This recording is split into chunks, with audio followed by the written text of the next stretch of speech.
Hi, we're going to look at systems of equations today, but this time we are going to focus on a third method that's called elimination. So the other day we talked about solving systems of equations by substitution and with graphing, and today we're going to look at elimination. A lot of people think this is their favorite one. Now, there's a little bit of fancy footwork, but after that, I think you'll see that it's pretty straightforward.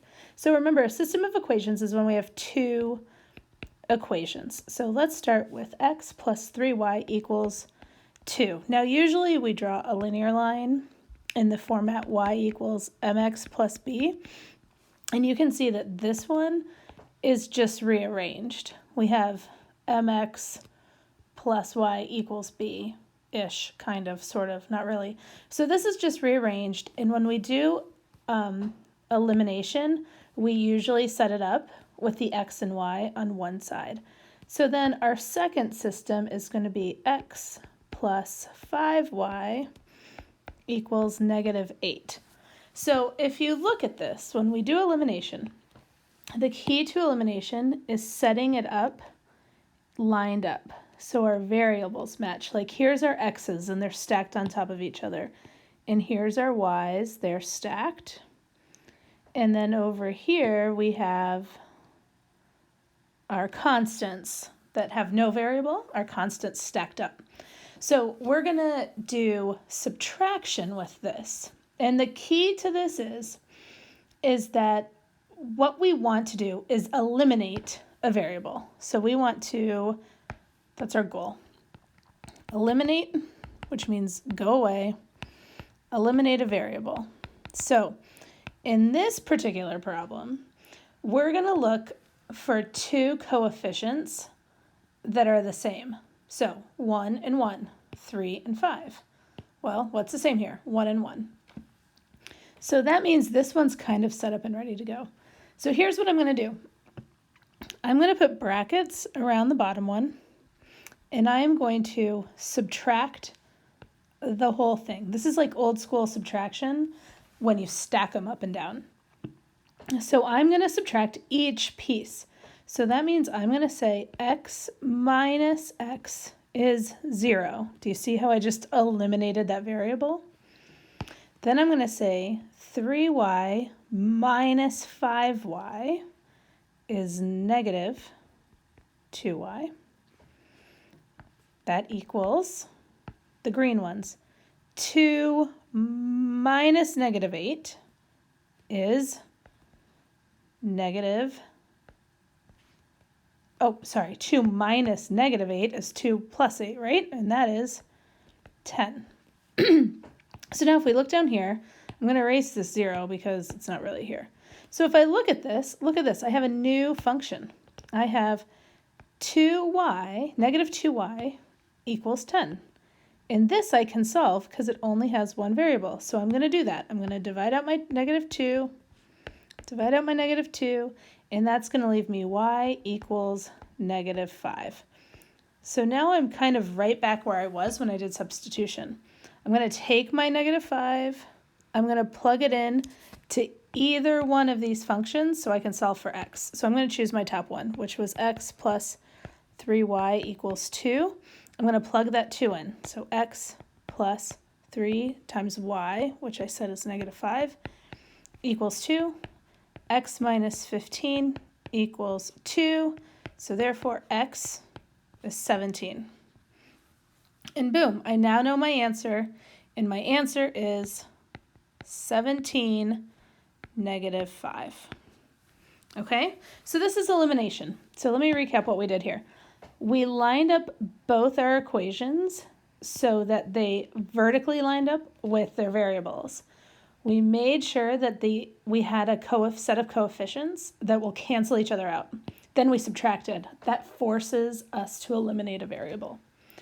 That got us down to one variable. We could solve for y, plug it back in, off we go. Let's try another one. Let's try one that's maybe a little more complex because you know how I like to throw wrenches in your system. Okay, let's try negative 15x plus 9y equals 27. Negative 5x minus y equals 17. Okay, things are lined up. Here is my red. All right, here are my y's lined up. And then, of course, here are my constants. We'll make those green.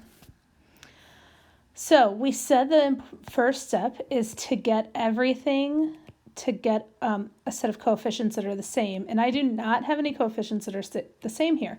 So what I'm going to do is look and see what can quickly become the same with a little multiplication.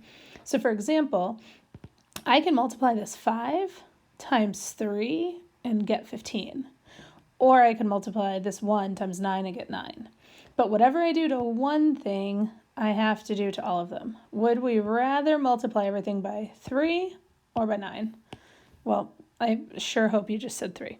So I'm going to take all of this, the whole thing, and I'm going to multiply it by 3. So that means I'm going to distribute a 3 on this. So I'm going to get negative 15x, negative 3y equals 17 times 3 is 51 equals 51. Okay? On the top, this didn't change. I didn't do anything to that. So this is still negative 15x plus 9y equals 27. Okay, so here's now my focus. This is completely what I'm focusing on over here. So I can see now I have a 15 that matches. That means if I surround this with brackets and I subtract the whole thing, let's see what happens. I'm going to say negative 15 minus negative 15x. Well, that's negative 15x plus 15x, which is nothing, so 0. So now I've eliminated my x's, 0. 9y minus negative 3y. So 9y plus 3y is 12y. And then here, 27 minus 51. 27 minus 51 is negative 24. Okay, so remember, this 0 isn't really here. I don't really need my plus either. But now you can see that we've got 12y equals negative 24. So y equals negative 2. Okay, I'm going to plug my negative 2 in. I'm going to pick either one. I'm going to choose this function this time because these numbers are way better than those numbers. So I'm going to take my second function because I like it better. Negative 5x minus y equals 17. And I'm going to plug that 2 in. Careful of your negatives. Negative 5x minus negative 2 is plus 2 equals 17. Negative 5x equals 15. X equals negative 3. How do we do on that? So our final answer here is negative 3, negative 2.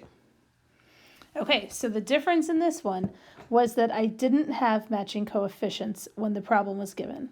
So we found a number we could multiply by and multiply the whole thing by it in order to give me matching coefficients. Then I subtracted the entire bottom equation that eliminated my x's. I got an equation that only had y. I was able to solve for y. I plugged it back in, and I got my x. Let's try another one.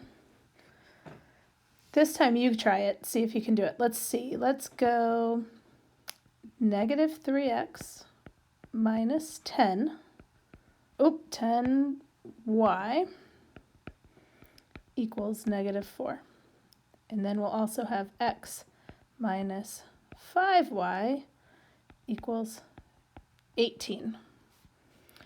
Okay, so it's all lined up as far as my x's and my y's. My x's are stacked, my y's are stacked, my constants are stacked, but I don't have matching coefficients.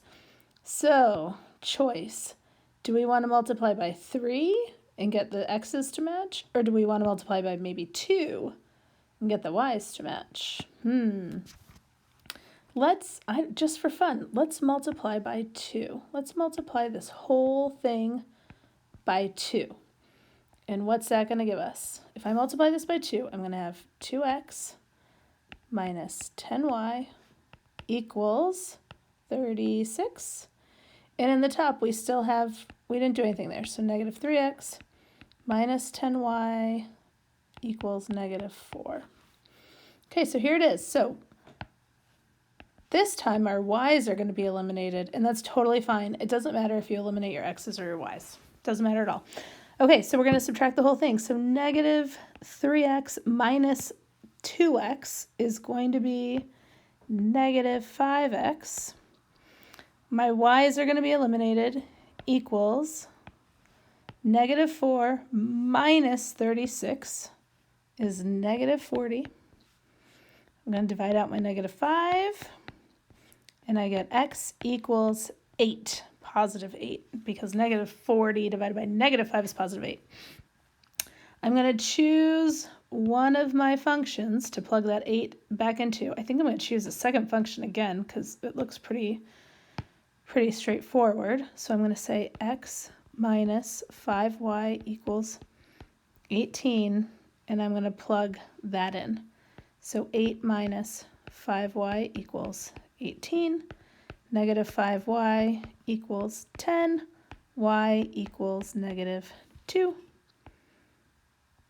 And there we know, remember these little triangle dots? Therefore, our answer is 8, negative 2.